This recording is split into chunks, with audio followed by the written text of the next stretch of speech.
Sahano Bhavatu Sahano Bhunaktu Sahaviryam Karavavahai Tejasvina Vaditamastu Ma Vitvesha Vahai Om Shanti Shanti Shanti.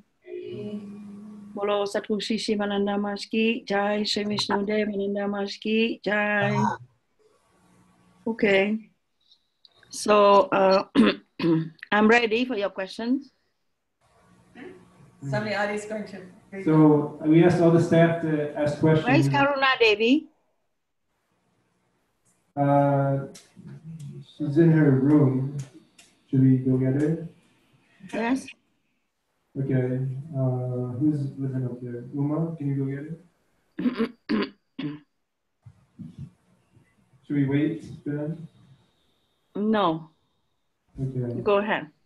So we asked all the staff to ask questions. I have about 6 or 7 questions here. So the first question is, ready? It says, "Is this real?" Question mark.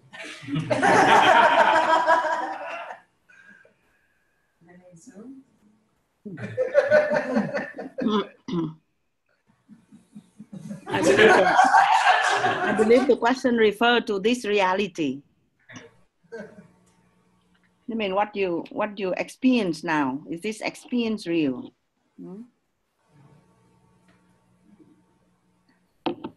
Then it is said the experience is real for you. Okay? So that means if you see a snake and you are afraid of the snake going to bite you, it's real.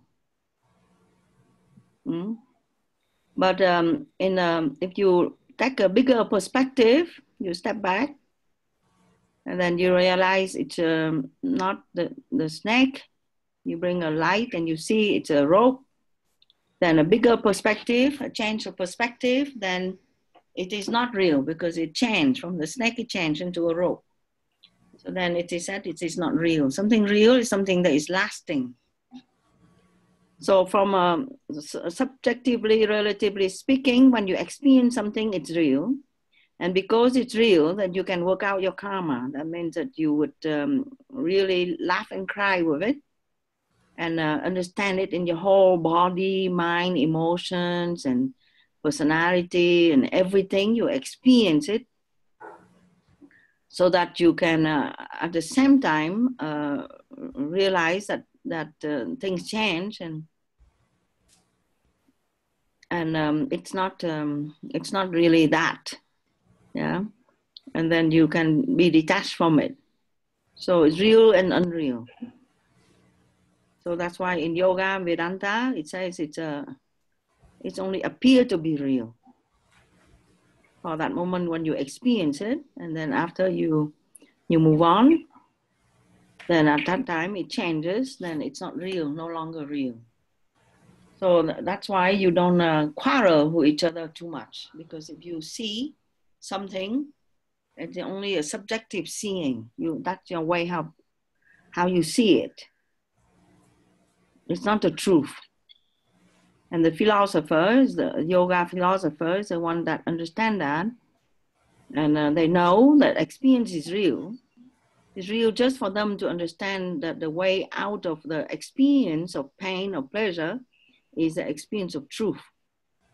So just for that reason, why you experience it as real, so that you see that it's really not that real, yeah, that it keeps changing.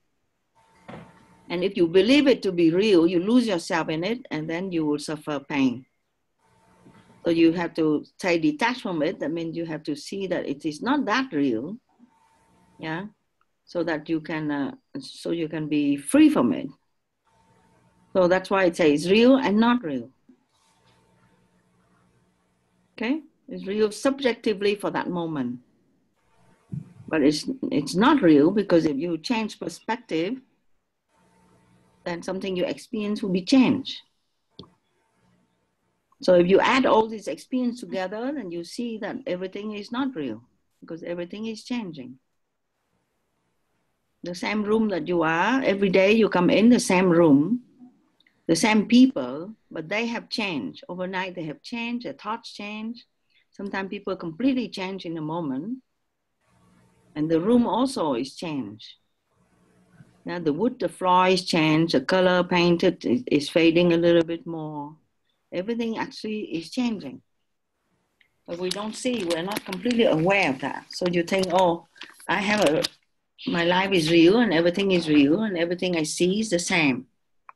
I see the same Swami Adi, I see the same Babani, I see the same Chandika, but that's not the truth. The truth is everything changed. But there is something that is the essence of it that is real. So when you look at people, you try to see the essence of it that is real. Yeah. So what's real about the hall that you are sitting in is that it's a hall for meditation and the teaching of the truth. So that is the real thing about it. So you take care of the hall because it's a mean for you to learn. So it has the reality, it has the value because of the usage there. So it's all relative. This world is relative.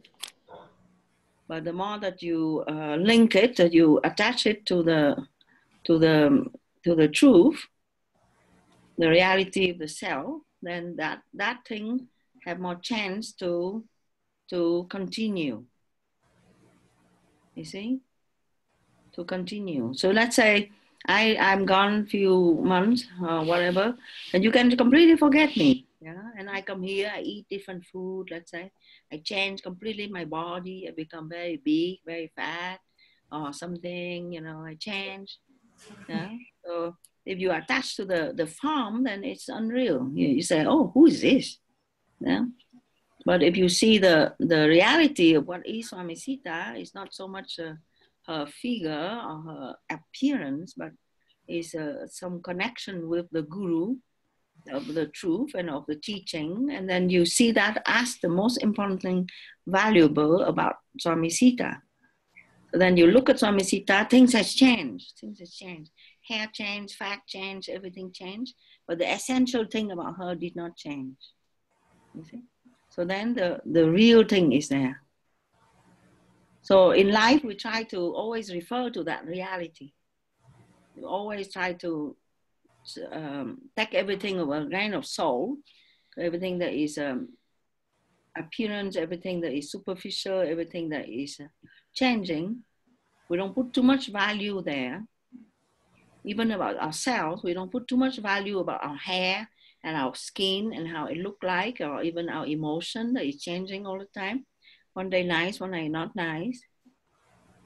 But we put more value on our soul, on our intrinsic self.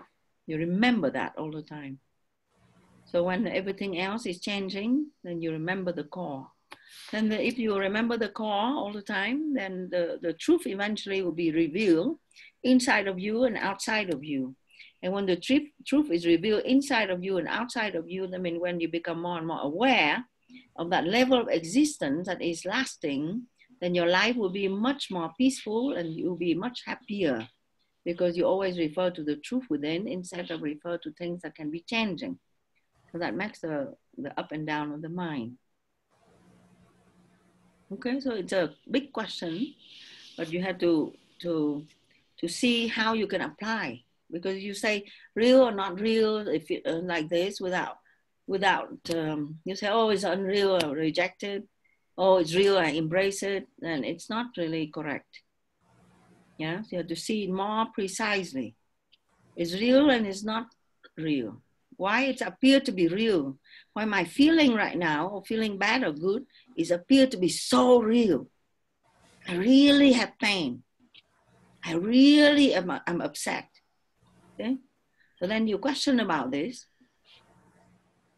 and then you see, what is it entail? Yeah, then you break it down. Yeah, there's some portion of it that is real.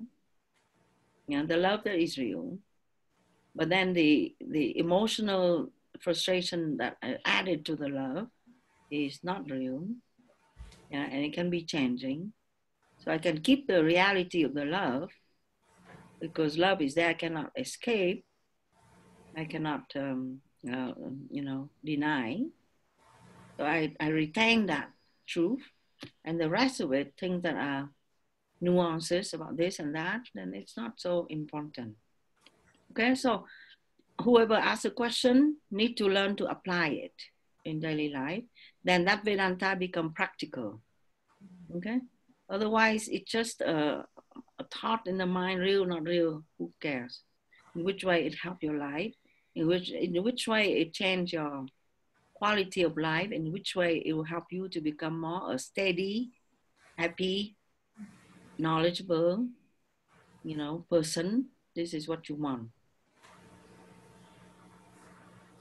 So it's a good exercise to always observe things that are changing and to think about something that it does not change.